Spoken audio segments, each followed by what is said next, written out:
Should we watch that? Buying collectibles is fun. Is this including CSGO? Coming along. Well, I don't mean to. Card sold for Fuck yes, I want to watch this. Holy shit, I want to watch this. Oh my god.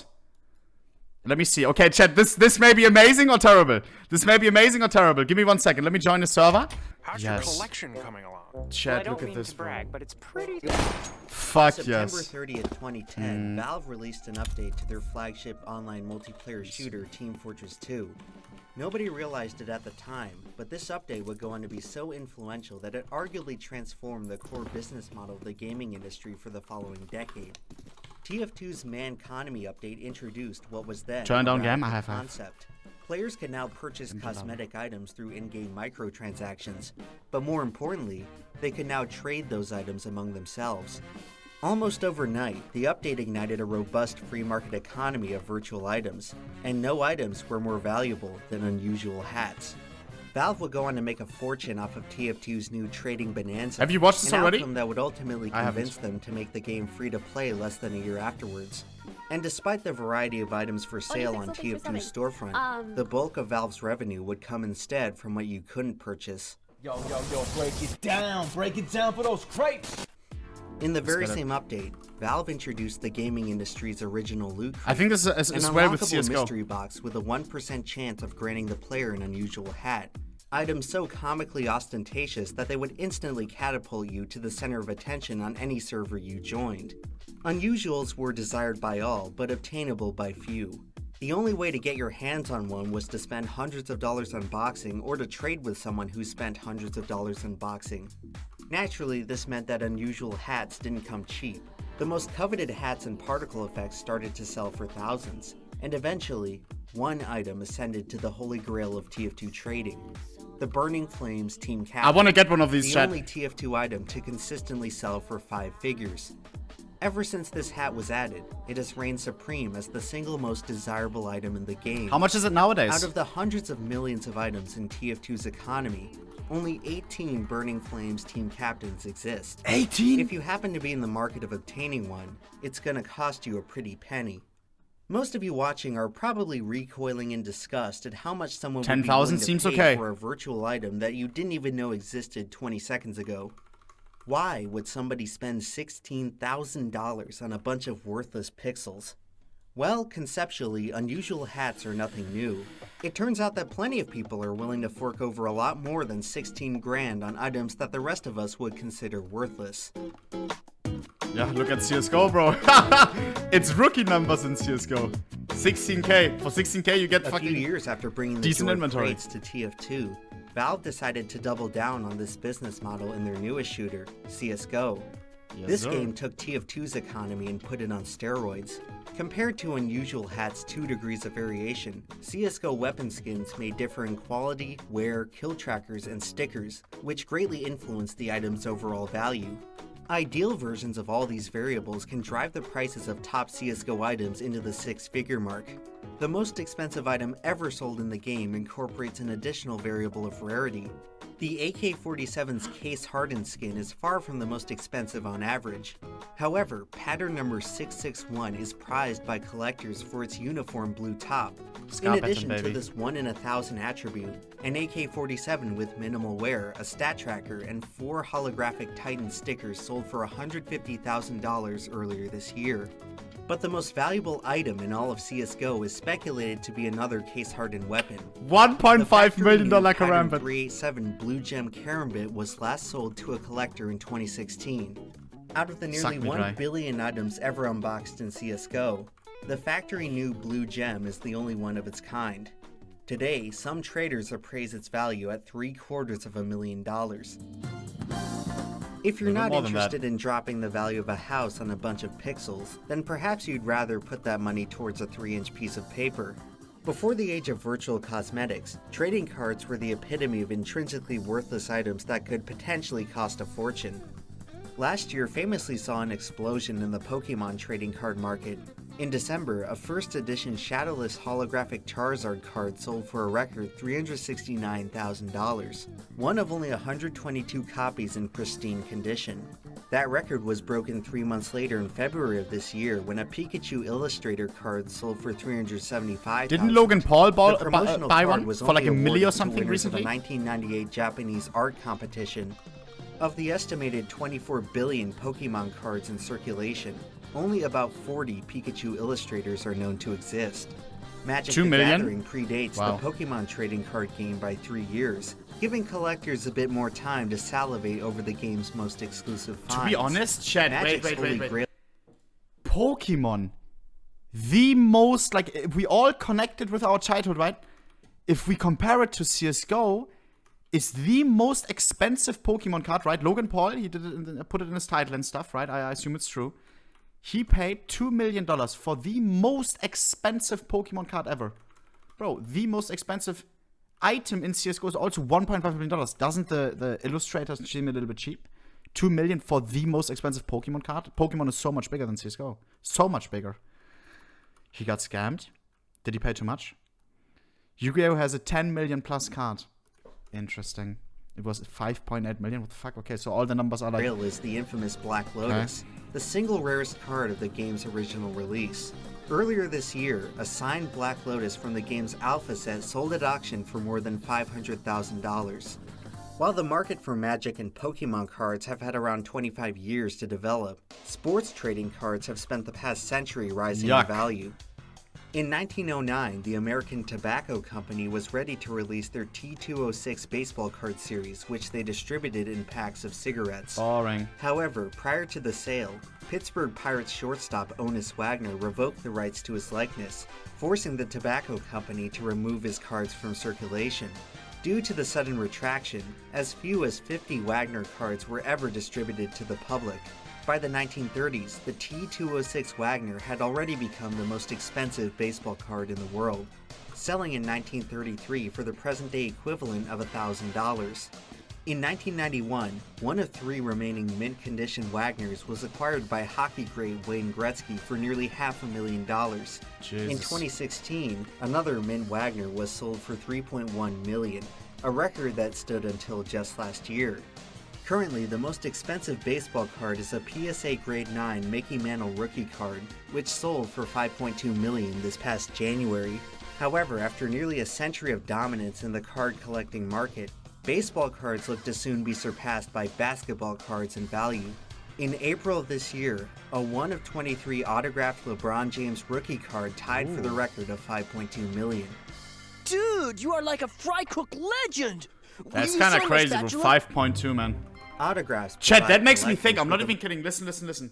The people right now that come over baseball and stuff like that, right? That buy a card for $5.2 million, which clearly at the moment outweighs the Pokemon market, the CSGO skins market, right? Bro, those people with that amount of money, right? This is our generation's baseball. This is our generation's football or whatever, right? I don't know. Do you know what I mean?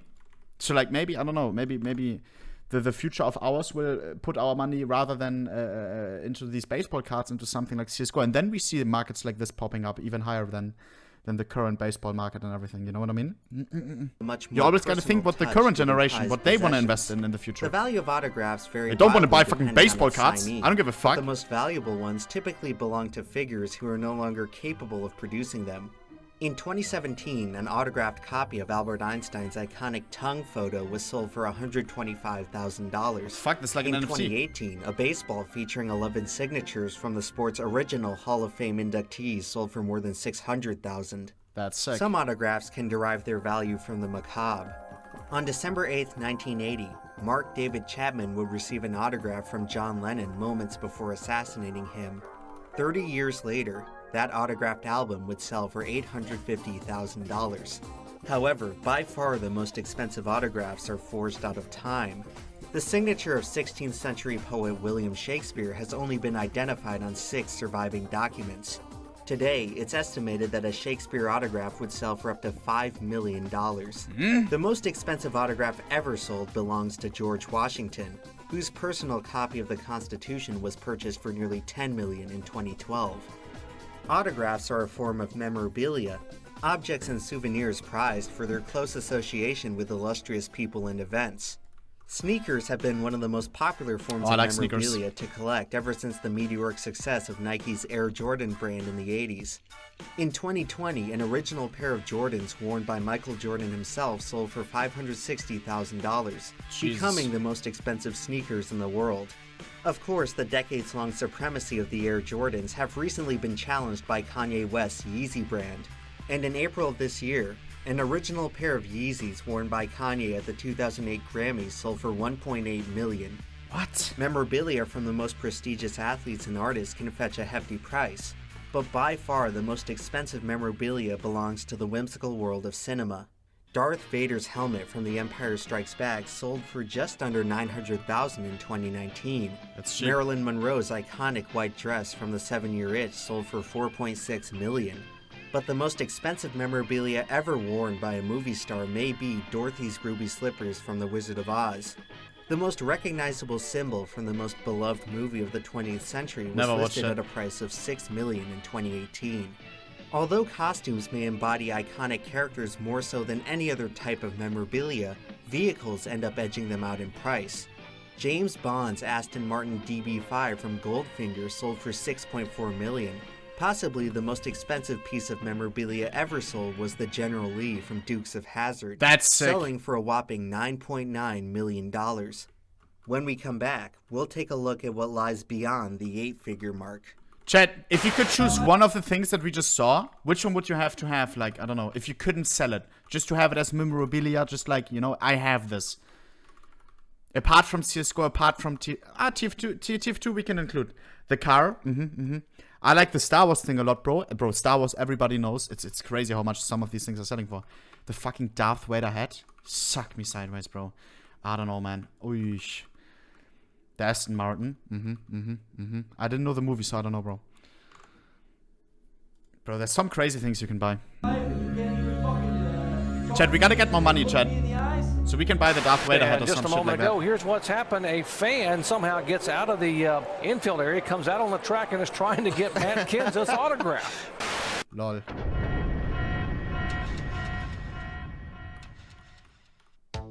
People ask me all the time, Emp, how can you afford all of these exceedingly rare and special items? Well, everyone, where I get my money isn't important. What is important is where that money doesn't go. Paying some stupid bank a bunch of unnecessary fees. Current is looking to change the face of mobile banking. Got me mixed up, man. This card represents your ticket to accessing more of your money faster. With Current, you can stop throwing away your hard-earned cash on hidden fees and put that money towards something useful. Chat, someone skip it. I'm addicted to surfing. The premium card comes with no minimum balance requirement and up to $100 in overdraft protection. Tired of getting ripped off by ATM fees? Current lets you access over 40,000 free ATMs across the US, NordVPN, guys. Come in handy whenever if you want to get the deal that he's mentioning right now, NordVPN got you set at !NordVPN. The cheapest deal on any VPN on the market. !NordVPN. Code ohnePixel. I mean hobby. Bro, it's so cheap with this code, I'm not even kidding. I bought NordVPN 10 times with code ohnePixel just because I could. So visit current.com/EmpLemon to sign up for your premium card today. NordVPN.com/ohnePixel. And in less than 2 minutes, you could be on your way to owning that sweet 1969 Dodge Charger from Dukes of Hazzard. While the General Lee may be the most expensive piece of memorabilia, it's far from the most expensive automobile. Lamborghini is one of the most recognizable exotic car brands for average Joes to daydream about. A new Lamborghini Aventador will set you back around $800,000, with just over 1,000 units being produced each year. That price is about 10 times less than Lamborghini's most expensive model, the Veneno, only 12 of which were ever sold to the public. However, for the most elite car collectors, a typical Lambo might as well be a Toyota Corolla. It's 7 o'clock in the morning, and Elon Musk anxiously waits for his golden payoff. I expect to receive a car that I've just bought, which is called the McLaren F1. Oh god, in the 1990s, the McLaren F1 set the record for the fastest top speed reached by a production car, and has been prized by collectors ever since. Including special variants, only 71 McLaren F1s were ever sold to the public, and recent sales I got of this the card, model chat. are now approaching the $20 million. I bought it a couple of weeks ago The in most Forza Horizon. expensive supercar right now is the ultra-rare Pagani Zonda HP Barchetta, listed at a price of $23.5 million. However, the title of the most expensive automobile in the world belongs to fellow Italian automaker Ferrari. In 2018, a 1963 Ferrari 250 GTO sold for $70 million, truly showing that old money still reigns supreme in the automotive world. While car collectors have existed for over a century, stamp collectors date back even further. The first postage stamps were issued in the 1840s by the British government. In 1856, a shipment of stamps to British Guyana was delayed, forcing the postmaster to issue an emergency batch as a temporary replacement. Full The boomer provisional vibes. stamps were then distributed and quietly forgotten, until 17 years later when a young boy discovered the unusual 1-cent magenta octagon on one of his uncle's old letters. The boy would end up selling this. Is this how I sound when I talk about skins? When a young boy found the 1-cent magenta. What the fuck are you talking about, bro? Scarp had an AKK sound, bro. Got me sucked dry. Copy of the British Guyana 1-cent magenta. Today, it is worth over $9 million. And to the 60 million stamp collectors in the world, no other piece of postage is more valuable. If stamps are one of the oldest fixations for collectors, coins may be the oldest. Evidence of coin collecting dates as far back as ancient Rome. One of the most infamous events in Roman history was the assassination of Julius Caesar. 2 years after usurping the throne, Brutus had several coins minted to commemorate himself literally getting away with murder.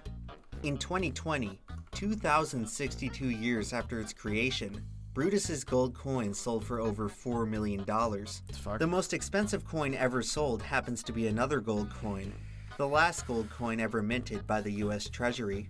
In 1934, President Roosevelt issued an executive order outlawing gold coins from general circulation.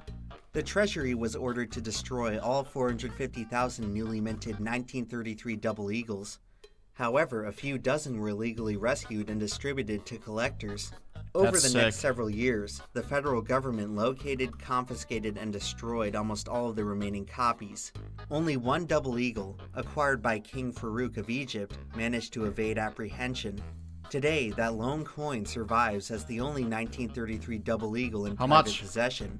In June of this year, the coin was sold for nearly $19 million, more than 900,000 times its nominal value. See anything you like? What the fuck? I'll give you $1.50 for this umbrella. $1.50 for that? But it's an antique. If you keep something in good condition for long enough, it will eventually be worth a fortune. Next map. Antiques provide a treasure trove of rarities and have accounted for some of the most expensive collectibles ever sold.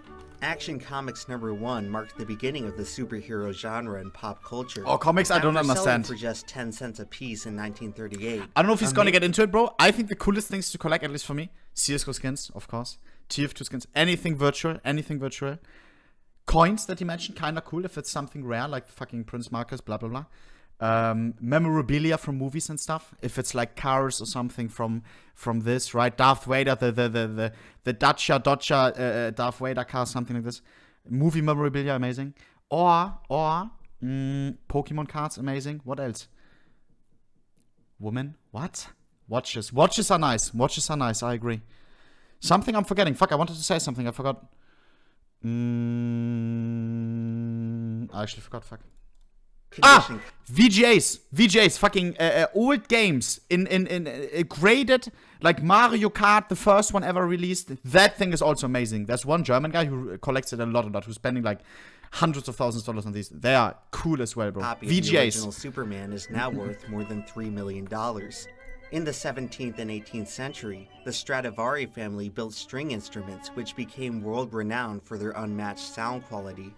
In 2008, a Stradivarius cello sold for $20 million, becoming the most expensive musical instrument in the world. Leonardo da Vinci was the most recognizable figure of the 15th century, and he would end up writing what would eventually become the most expensive book in the world. In 1994, Microsoft co-founder Bill Gates purchased Leonardo's Codex Leicester for more than $30 million. Unofficially, the most expensive Crashed. antique ever sold was this 18th century Qing dynasty vase, selling at Shut auction the for fuck over up, you $80 fucking million. Just wondering, It's at are this you point where able the to line play any between music antique you and want if artwork it's via starts to blur. Spotify? Approaching Thanks. the 9-figure mark, we're beginning I have to my enter playlist, the bro. I highest appreciate it, though. echelon of collectability, fine art. For centuries, expensive artwork has served as an enduring symbol of high-class society. For those who are so disgustingly wealthy that the concept of dollars and cents has practically lost all meaning, fine art has often acted as the final frontier of what money can buy. Give me 1 second, I need to get something.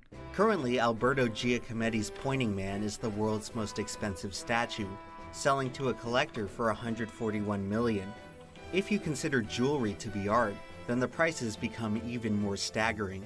The infamous Hope diamond necklace has been valued as high as $350 million, and What? is generally considered to be the most expensive gem in the world. However, some sources claim that the title actually belongs to the Cullinan 1, the largest colorless diamond ever cut. Part of the British royal family's scepter, it has been valued as high as $400 million. But that's still not as much as the most expensive privately owned painting, Leonardo da Vinci's Salvator Mundi. In 2017, it sold to a collector I saw for this. $450 million, and may quite possibly be the most expensive single item owned by any individual. Of course, the most expensive painting in the world is another Leonardo da Vinci work, the Mona Lisa, the most famous painting in human history, a work of art so valuable that it defies private ownership. The Mona Lisa is technically property of the nation of France and resides on permanent display at the Louvre. It has an insured value of over $800 million, equivalent to the Only. GDP of Samoa. Beyond this point, we struggle to accurately appraise items. Anything more valuable starts to enter the realm of pricelessness. Certain Guys, items are guys, deemed don't kid me for saying only, bro. 800 mil. Do you know how many people have 800 mil? And we're talking about the Mona Lisa. Like, I don't know. Do you know, so many people have 800 mil, no? So many. so anthropologically important that they transcend You. collectability and ownership. Exclamation mark VPN. It's possible that ancient artifacts like the Rosetta Stone may be more valuable to than Mona the Lisa. Mona Lisa, but we may never know if it really is. It's insightful to discover the point at which we stop pricing items. Based on what we know about how older objects continue to become significantly rarer and more expensive, then this 40,000-year-old flute made out of a mammoth tusk should intuitively be one of the most valuable items in the world. However, the mammoth flute has substantially less fanfare than a Stradivarius violin, despite the flute being 100 times older. This exception may reveal what exactly it is we find valuable about collecting rare items. Welcome to the Batcave. This is the Guinness World Record Batman collection. The act of collecting is far from rare. At least a third of Americans collect something. When I was a kid, I used to collect 1/64 scale die-cast NASCARs, and I can truly say that it was one of the most satisfying and rewarding hobbies I've ever participated in. But why exactly do so many of us find collecting so rewarding? The psychology of collecting is not very well understood, but our obsession with rarity may result from our brain's innate desire to seek out the extraordinary.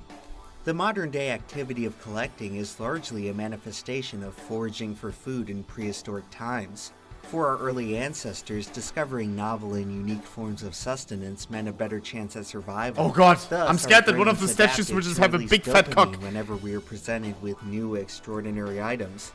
Obtaining food is no Wait, is this longer map the safe? satisfying challenge that it once was, and present-day collectors may be attempting to recreate the rush of discovering a new berry in the wilderness. The subconscious desire to recapture our foraging roots may be but a microcosm of a far greater desire to recapture our tribal roots. Today, we live in a very alienating society, Real. a far cry from the tightly knit clans which our ancestors occupied. When we spend $400 million on a painting, or $9 million on a stamp, or $150,000 on a virtual gun, we are not just buying a rare item. In many ways, we are buying into the community that comes with owning a rare item. Real. The act of foraging in prehistoric times was as much of a social event as it was a day-to-day task. It provided people You? with constant Bro, don't say that. opportunities to demonstrate their usefulness towards their peers. Foraging allowed people to feel valued by the community around them. We now live in an era where the average person has arguably never felt less valued. For many, joining a niche subculture is their only way to rekindle feelings of esteem and belonging. For collectors, it's a matter of finding a unified culture, one which truly represents their ideals and motivations. This may help justify why a 400-year-old violin is so much more desirable than a 40,000-year-old flute. When an item becomes too old, it loses the cultural relevance that makes it so compelling to us. People don't necessarily pay 9 figures on an original Da Vinci because it's centuries old or aesthetically pleasing. What they are truly paying for is a slice of what Da Vinci represents. They want to attach themselves to the prestige that Leonardo da Vinci's name carries. People admire Da Vinci, Michael Jordan, Superman. Maybe if we own an iconic piece of them, we can be admired too. While the impulse to collect once helped us gather survival resources, today it may be helping us gather social resources, which many are now finding more scarce than food, water, and shelter. Is that true though? For some, collecting rarities is the first step in connecting with others and engaging with an exclusive culture. The rest of us may consider it a waste of money. Why did you guys buy skins? Be honest. Try to put it into words. I know it's difficult. I wouldn't know how to put it into words. I'm intrigued by the way how skins work. I love to understand, like, I don't know, like deep markets, if you know what I mean. You know, even if CSGO would be so much less popular, I would still be hella interested, I think. It's fun. 90% of people want status, only 1,000,000%. There's so many people who buy into skins who just drop like 100k in a week, right after they install CSGO just because they can, and then they come and flex around, you know. The fucking classic, I don't want to offend anyone in the chat right now, but the classic, like, hey, check my inventory, and then it's like 100k with like Karambit Sapphire, Pandora's Box Gloves, you know? And they have like 100 hours in CSGO, I don't know. The community stuff is true, but the being a symbol with a name isn't too correct. Crippling gambling addiction. Actually, for you, 9KZ, no shot. Get that fixed, bro. For certain collectors, belonging just don't to gamble. something meaningful is worth every penny. In addition to belonging, collecting may be attempting to account for another aspect many find sorely lacking from modern society: autonomy. With each passing year, the world around us gets more complex, more chaotic, and more unpredictable. You can't go a few moments without discovering some new threat that you didn't even realize it was possible to worry about. After a while, it all starts to become overwhelming, and most of us end up feeling more and more like riders on the storm. Collecting may be one of our most effective psychological mechanisms at reclaiming autonomy in the face of chaos and uncertainty. Cultivating order out of so many disparate objects can help anchor us to a more stable state of mind. In this sense, collecting may serve as a therapeutic activity, especially for those who've experienced trauma. It's no wonder why the recent explosion in collecting occurred when most of us were in lockdown, a period when many had never felt more uncertain and isolated. No matter the reason we collect rare items, it's clear that many of us are far better off because of it. And if the past year has shown us anything, it's that collecting isn't going away anytime soon. In the time I've been working on this video, several of its records have already become outdated. The future of collecting is more exciting than ever before. Following the advent of cryptocurrency and digital assets, non-fungible tokens have spawned a whole new genre of collectibles. In June of 2017, creative studio Larva Labs released a limited supply of 1,000 unique CryptoPunks for free on the Ethereum network. Each punk was algorithmically generated to have one or more distinct features, with about 100 spawning with a special classification of zombie, ape, or the rarest. Apes. Zombies. This year, one of the 9 alien CryptoPunks sold for $7.6 million, becoming the most expensive NFT ever sold. So cool, chat, no? One day later, digital artist Beeple would shatter that record with his composition Everydays, a collage of all 5,000 Bro, Beeple, I don't know, man. published over a time. Beeple was one of the first like artists to do like something cool with NFTs. But bro, did you listen to the Joe Rogan podcast with Beeple? Boah, I don't know, man. I don't want to like talk shit or something, but I don't know. I don't know, man. It didn't make me like him more, if that makes sense. No? Okay. Let me see. Back to May 2007. I got this. The Everyday's NFT was in the purchased video for over $69 million. 5,000 people expensive rarest with about Where? alien. In March of this year, one of the 9 alien CryptoPunks sold for $7.6 million, becoming the most distinct the ethereal genre of cryptocurrencies and digital collects video. Woo! Several Okay. because of it. And if the past year has shown us anything, it's that collecting isn't going away anytime soon. In the time I've been working on this video, several of its records have already become outdated. The future of collecting is more exciting than ever before. Following the advent of cryptocurrency and digital assets, non-fungible tokens have spawned a whole new genre of collectibles. In June of 2017, creative studio Larva Labs released a limited supply of 10,000 unique CryptoPunks for free on the Ethereum network. Each punk was algorithmically generated to have one or more distinct features, with about 100 spawning with a special classification of zombie, ape, or the rarest of all, alien. In March of this year, one of the 9 alien CryptoPunks sold for $7.6 million, becoming the most expensive NFT ever sold. One day later, digital artist Beeple would shatter that record with his composition Everydays, a collage of all 5,000 images that he published over a time span dating back to May 2007. The Everydays NFT was purchased for over $69 million, about 8% the value of the Mona Lisa. A hell of a price to pay for a bunch of worthless pixels. Huh? What does he mean worthless, bro? It's art, man. Got me mixed up.